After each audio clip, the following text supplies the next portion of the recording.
Addiction Rébellion, mini-série.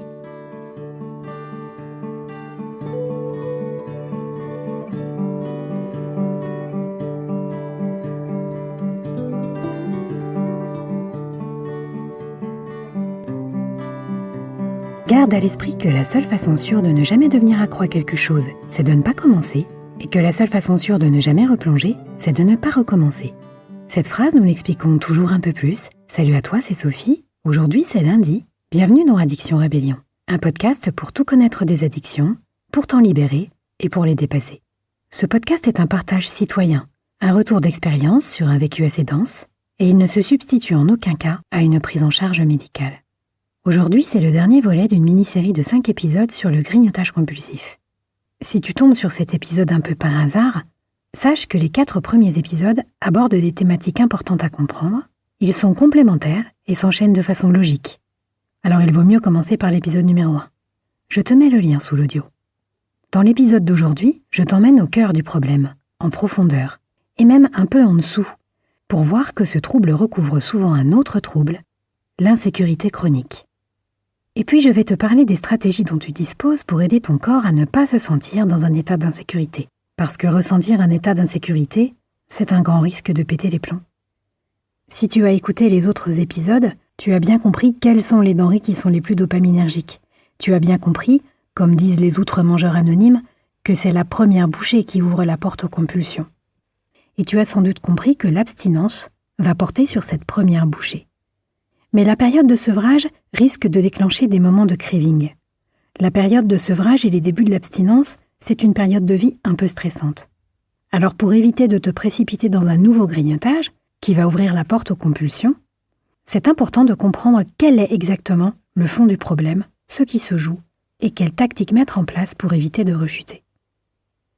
Dans son livre « Le corps n'oublie rien », paru aux éditions Albin Michel, le psychiatre américain Bessel van der Kolk, spécialiste mondial de la guérison du traumatisme, écrit « Pour que notre organisme se calme, guérisse et s'épanouisse, il nous faut un sentiment viscéral de sécurité. » Viscéral, c'est un mot fort, et c'est un mot soigneusement choisi.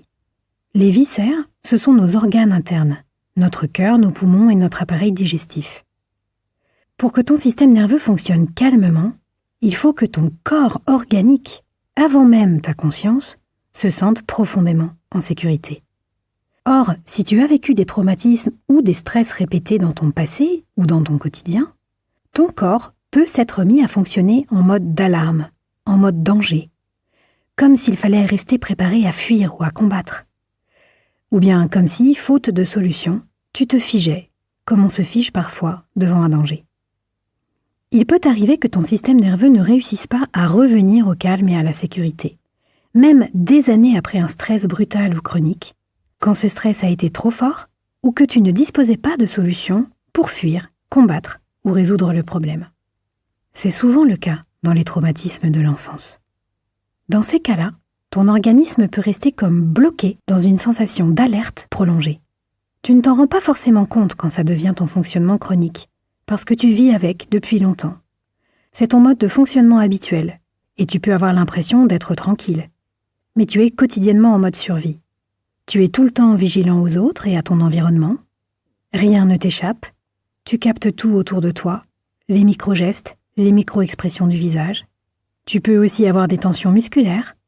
Ton rythme cardiaque peut être élevé. Ta respiration peut être haute et courte. Et tu te focalises plus facilement sur ce qui est menaçant et anxiogène. En parallèle, ton système digestif est ralenti, de même que tes capacités à te détendre, tout simplement parce que le mode danger n'est pas compatible avec le mode sécurité. Ton système nerveux ne peut pas fonctionner sur les 2 modes en même temps. Si ton corps croit percevoir un danger parce qu'il est coincé depuis toujours dans une réaction de stress, tu t'en doutes, il va prioriser la survie plutôt que la digestion. Cela joue sur tes sécrétions digestives, sur la motilité intestinale, c'est-à-dire la façon dont les aliments progressent le long de ton tube digestif, et l'absorption des nutriments de ton alimentation est moins performante.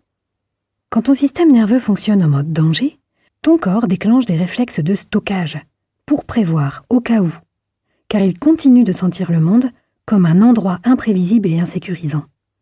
Alors il fait des réserves pour se mettre en sécurité. Tu sécrètes donc beaucoup de cortisol et d'insuline, et ton corps continue de fonctionner en mode protection élevée, comme si le danger que tu as vécu jadis était toujours là.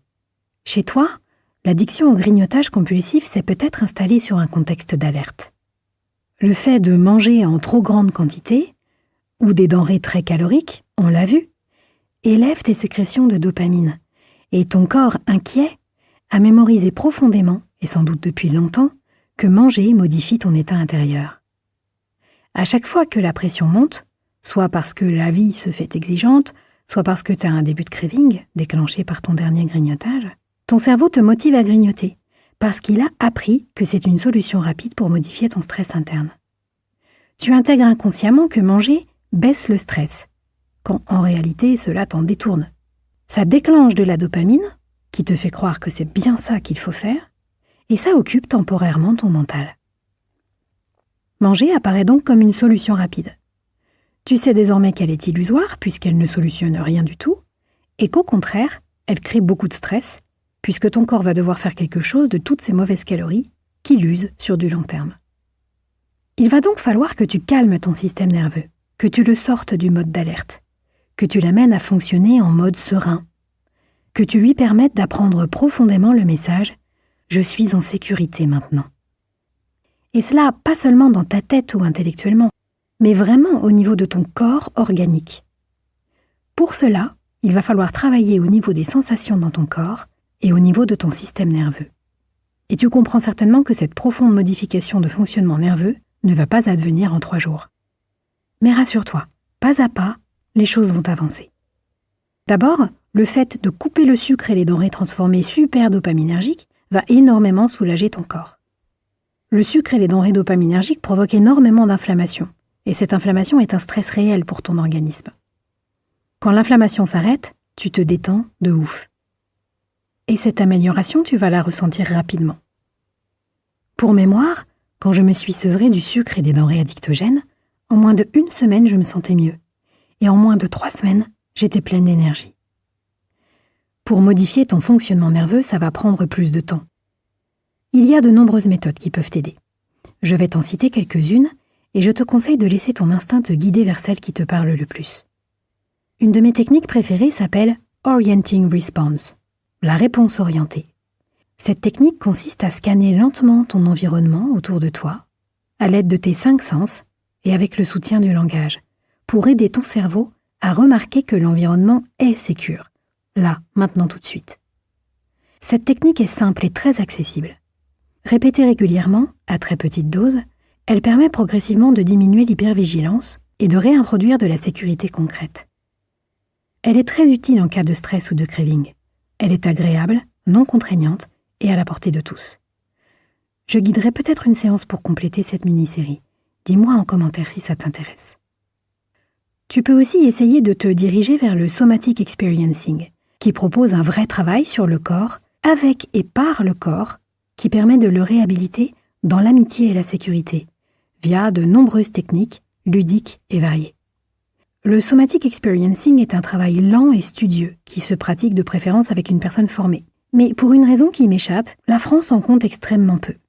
Il n'y a qu'un formateur, il est âgé, et certains praticiens formés se permettent de facturer leurs séances à des tarifs tellement élevés qu'ils sélectionnent uniquement une clientèle très très aisée. Et ça, c'est pas cool. Tu auras plus de chances de trouver un accompagnateur si tu vis ailleurs en Europe ou en Amérique du Nord.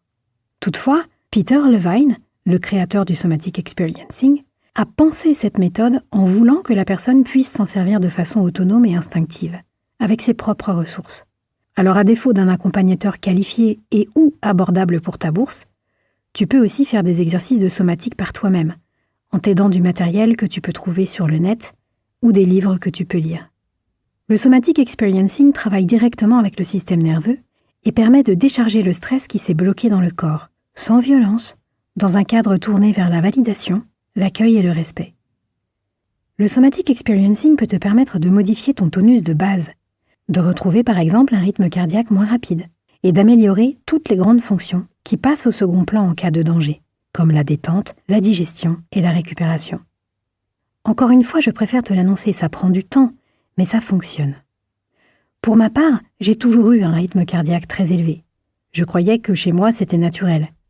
Et j'avais pu observer que j'avais toujours entre 90 et 100 battements par minute au repos et allongé. Et j'ai fonctionné comme ça pendant des années, en me sentant très calme. Aujourd'hui, je suis à 60 battements par minute. Je ne croyais même pas que c'était possible, à vrai dire. Et ça, c'est quand même le signe d'un système nerveux qui s'est détendu.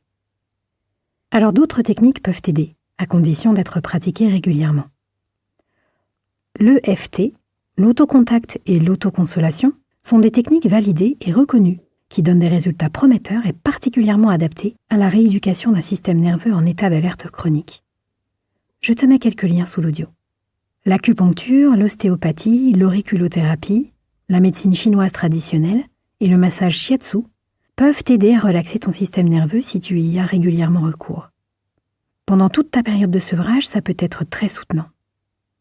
Les massages aussi, et je parle de massages profonds, de type Shinai Tsang, massage crânio-sacré, massage thaï, peuvent aussi améliorer ton état de stress chronique, à condition de trouver des praticiens talentueux.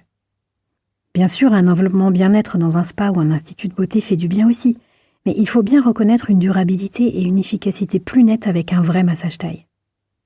Tu peux aussi compter sur la sophrologie pour ramener de la paix dans ton système nerveux. C'est une méthode naturelle, non violente, et personnellement, je me souviens fort bien de l'immense sentiment de soulagement que j'ai ressenti quand j'ai découvert les délices de dormir sans faire d'insomnie, à partir du moment où j'ai commencé à pratiquer régulièrement la sophrologie. En moins de 10 séances, mon mental nocturne s'est calmé, et je n'ai plus jamais fait d'insomnie de ma vie, à de très rares exceptions près, depuis maintenant 26 ans. Bien sûr, la mindfulness, la méditation zen, l'auto-hypnose, le training autogène, la pratique du yoga, yoga nidra, hatha yoga, le qigong. Si tu trouves un bon enseignant, toutes ces techniques peuvent t'apporter des bienfaits du même ordre. Les techniques qui opèrent sur les réflexes archaïques et la kinésiologie offrent des approches particulièrement intéressantes, en ceci qu'elles agissent directement sur ton corps, en court-circuitant complètement ton mental. Pour les personnes qui sont bloquées dans une mentalisation trop importante qui les maintient éloignées de leur ressenti physique, ce sont de très bonnes approches. Attention toutefois à choisir une personne compétente, bien formée, à l'écoute, qui ne te donnera pas des conseils ou des avis farfelus. Il y a des méthodes un peu moins connues comme le Feldenkrais, le Toni, le Do-In, l'orthonomie et même le stretching postural qui offrent des effets très intéressants sur le système nerveux. Ensuite, ne néglige pas l'utilisation de la musique. La musique détend bien le système nerveux, on le sait depuis longtemps. Il n'est plus besoin d'en faire la preuve. Si tu es sensible à la musique, certaines techniques de sonothérapie ont des effets au moins ponctuels particulièrement intéressants, comme les soins avec des diapasons ou les bains sonores avec des bols et des gongs. Ce n'est pas encore officiellement reconnu comme des méthodes thérapeutiques parce qu'on n'a pas encore assez d'études, mais personnellement je trouve que c'est très profondément relaxant. Enfin, je te mets en description le lien vers la fraternité des outre-mangeurs anonymes, car ils ont une réflexion très poussée sur notre rapport à la nourriture.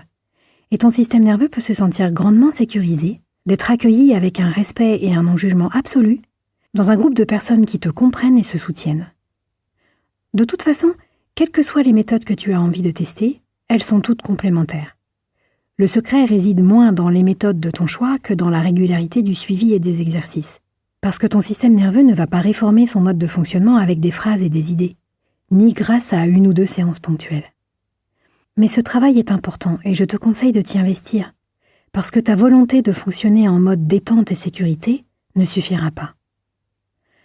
Comme je te l'explique dans l'épisode précédent, si des stress s'accumulent dans ta vie, si ton corps fonctionne déjà en mode alerte chronique, il risque de très mal supporter des stress comme un déficit calorique, même s'il n'est pas trop drastique.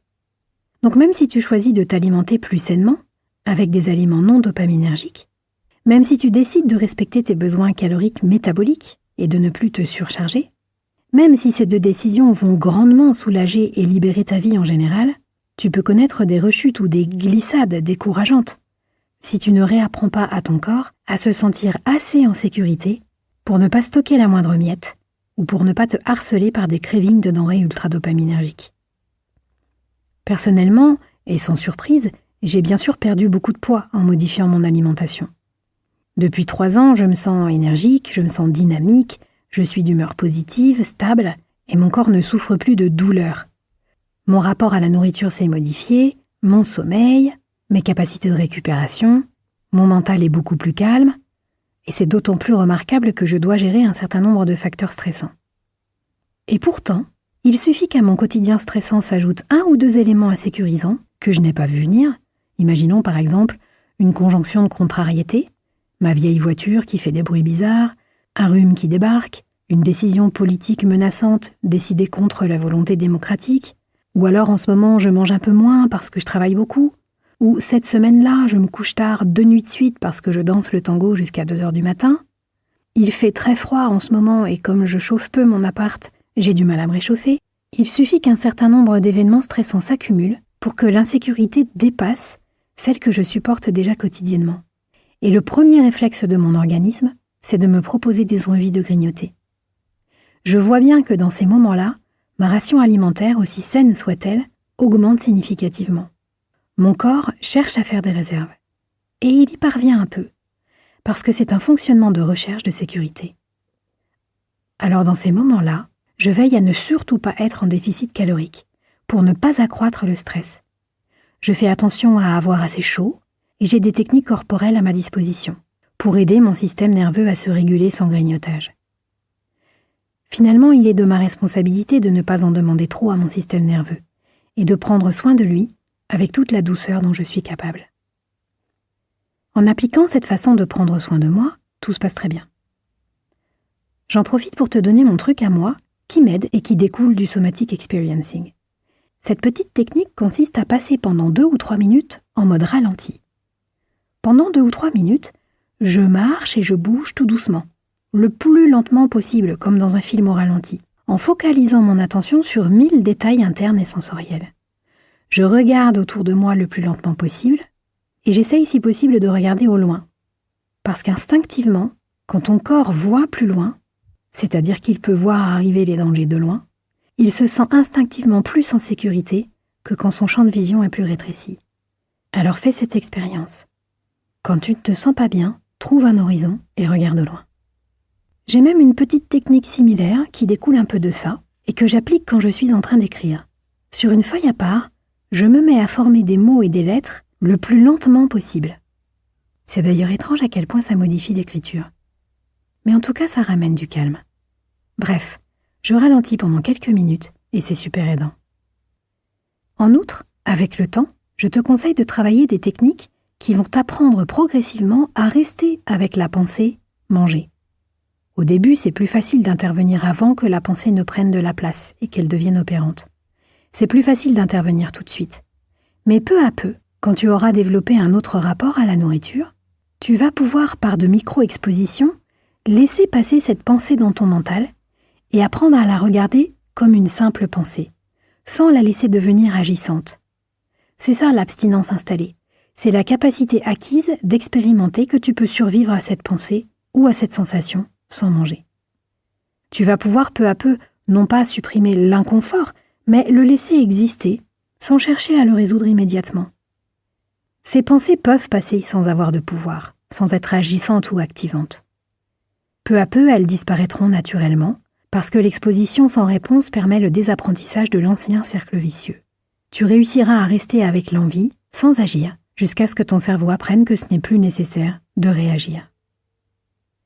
Si tu te décides à rénover ta façon de t'alimenter en t'émancipant des grignotages compulsifs, en t'émancipant de l'excès calorique et des denrées à fort impact dopaminergique, je te recommande les 3 choses suivantes. Ne diminue pas ta ration calorique tout de suite. Donne-toi 1 semaine ou 2 pour compter et prendre des notes. C'est vraiment important de se voir faire, de se voir faire vraiment pour pouvoir initier un changement. N'hésite pas à consulter une nutritionniste en lui expliquant clairement ta démarche. Alors elles ne sont pas toutes hyper au courant des effets de la dopamine parce que ce n'est pas le cœur de ce qu'elles apprennent à l'école, et il faudra peut-être expliquer ta nouvelle organisation. Mais une nutritionniste ou une diététicienne peuvent t'aider par exemple à calculer fidèlement le nombre de calories dont ton corps a besoin. Alors elle te dira certainement qu'il ne faut pas compter tes calories pour ne pas créer d'obsession parce que c'est le discours actuel dans son école. Mais figure-toi que tes calories et ton métabolisme de base, elle les compte quand même, parce que c'est important en cas d'addiction au grignotage compulsif. Mais si tu trouves une nutritionniste à l'écoute, elle t'accompagnera dans tes objectifs avec compétence. Sache qu'il existe aujourd'hui des applis qui te permettent de suivre tes calories jour après jour. Et c'est utile au moins tout le temps nécessaire pour que tout cela devienne connu et automatique. Deuxièmement, je t'encourage à écouter les 15 épisodes de la playlist Libération de la chaîne, en ayant en tête les grignotages compulsifs comme substance addictive.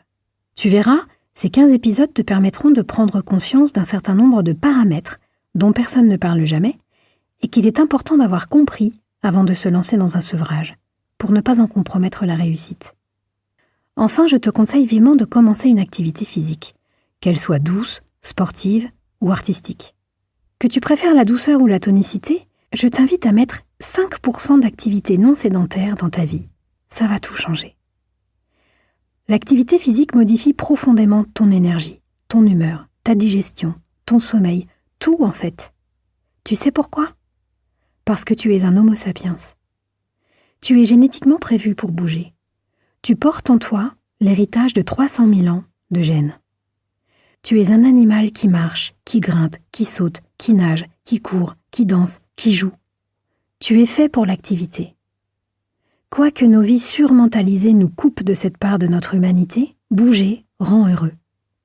Nos muscles jouissent de l'effort.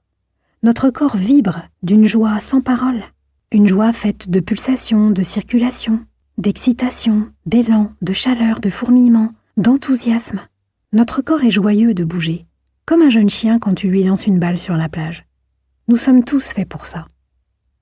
Notre civilisation a tendance à nous sédentariser et il te faudra quelquefois te forcer un peu. Mais quand les addictions lâchent un peu prise, cette joie profonde et simple revient et tu te reconnectes à des trucs sains et instinctifs en toi. Randonnée, marche douce, danse de société ou danse en tout genre, sport, renforcement musculaire, cirque, jonglage, gymnastique douce, natation, yoga, qigong, tai chi, n'importe quelle activité va te sortir de ton quotidien, te faire penser à autre chose, te faire rencontrer des gens et tisser du lien social et amical. N'importe quelle activité va te faire renouer avec ton corps, et ton corps va te le rendre au centuple. Et surtout, ça va lui apporter de la sécurité, de la cohérence cardiaque et du dynamisme. Observe les chats, les chiens, les chevaux. Quand ils ne sont pas rendus obèses eux aussi par une alimentation ultra-calorique, ils n'ont aucun mal à porter leur corps, à bondir, à grimper, à explorer, à trottiner. Porter leur corps n'est pas un effort. Ils n'ont pas la flemme. La flemme, c'est la dopamine qui fait des balanciers pas normaux. Nous aussi, nous sommes des animaux, et notre corps sauvage adore le mouvement. Il adore solliciter ses muscles et s'exercer. Même si tu n'ajoutes que 5% de mouvement dans ta vie, ces 5% vont te ramener peu à peu une vitalité précieuse. Et ce cadeau que tu feras à ton corps sera donnant-donnant. Ton corps te le rendra. Voilà. Garde ça très fort en tête. Si tu te lances dans une simple diminution des produits dopaminergiques ou dans un déficit calorique de plus sans réfléchir, sans douceur, sans patience et sans procurer à ton système nerveux la sécurité dont il a un besoin vital, tu vas te faire souffrir inutilement. Ton système nerveux va rester en mode stress et ton corps va chercher à se protéger. C'est à cause de cette négligence que les régimes amaigrissants échouent, tous autant qu'ils sont. Alors comment tu vas distinguer une envie compulsive et de la faim ? La faim finit par se signaler par des grognements de ton estomac vide. Elle peut même s'accompagner d'une sensation de joie, de type « Ah, j'ai faim ». La faim, elle te travaille au niveau de ton ventre, pas la compulsion. La compulsion, elle s'annonce par un inconfort, une irritation, une inquiétude, une tristesse, un sentiment d'urgence, une obsession. Voire par moments, elle n'est même carrément reliée à rien. Juste, tu as envie de manger alors que tu n'as pas faim. Tu vas te rendre compte les premiers temps que ton cerveau te propose manger avant même que tu aies identifié ton besoin réel. Quand une compulsion commence à te titiller, tu peux appliquer les astuces des épisodes 10 et 11 de la playlist. Celle aussi de l'épisode « Que faire si je suis à risque de rechute ?», celle que j'ai détaillée dans cet épisode, et aussi toutes les techniques que tu apprendras par toi-même pour ramener ton système nerveux vers un mode de fonctionnement plus sécure. Alors c'est un travail de longue haleine. Ne t'affole pas s'il y a des ratés. Dis-toi qu'à chaque raté, tu apprends quelque chose. Au début, ton système nerveux va se réinstaller dans ses anciens mécanismes. C'est normal. Ça viendra peu à peu, avec le temps. Ce travail vaut le coup, pour tous les bienfaits qui vont se déverser sur ta vie. Pour conclure cette mini-série, n'oublie pas, N'y va pas en force, ça ne servirait à rien de brutaliser ton corps et ton système nerveux. Au contraire. Si tu dois commencer par quelque chose, voici la priorité. D'abord la qualité. Libère-toi en premier de ce qui est dopaminergique et inflammatoire, émancipe-toi des denrées de l'industrie agroalimentaire, cesse de manger des trucs d'usine. Si tu ne devais faire qu'un seul changement dans toute ta vie, celui-là serait de loin le plus intelligent et le plus opérant. Parallèlement à ce changement, qui est un sevrage, mets ton corps en sécurité par les techniques de ton choix.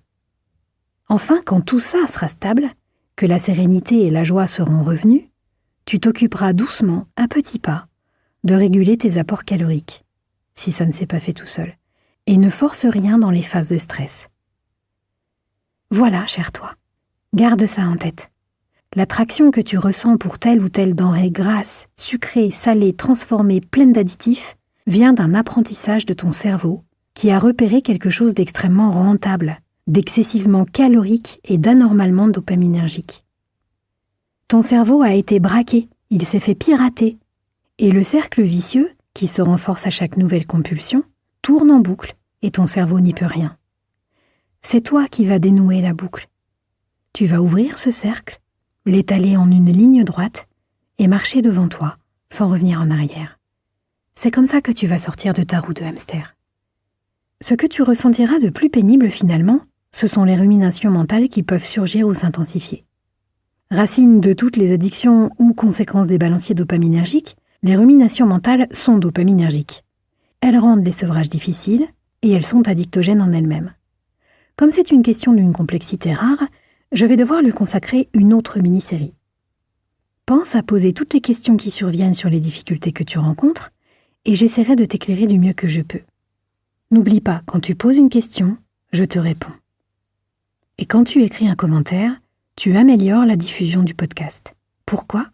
Parce que l'algorithme est trop bête pour comprendre à quel point ce podcast est génial et qu'il priorise les vidéos qui reçoivent le plus d'échanges de la part des internautes. Voilà pourquoi nous réclamons tous des commentaires. Bien sûr, tu peux liker et t'abonner, et dans tous les cas, je te remercie pour ta participation. Je te souhaite de trouver beaucoup de paix sur le chemin. Je te dis à bientôt. D'ici là, garde à l'esprit que la seule façon sûre de ne jamais devenir accro à quelque chose, c'est de ne pas commencer, et que la seule façon sûre de ne jamais replonger, c'est de ne pas recommencer. À bientôt. Bye bye.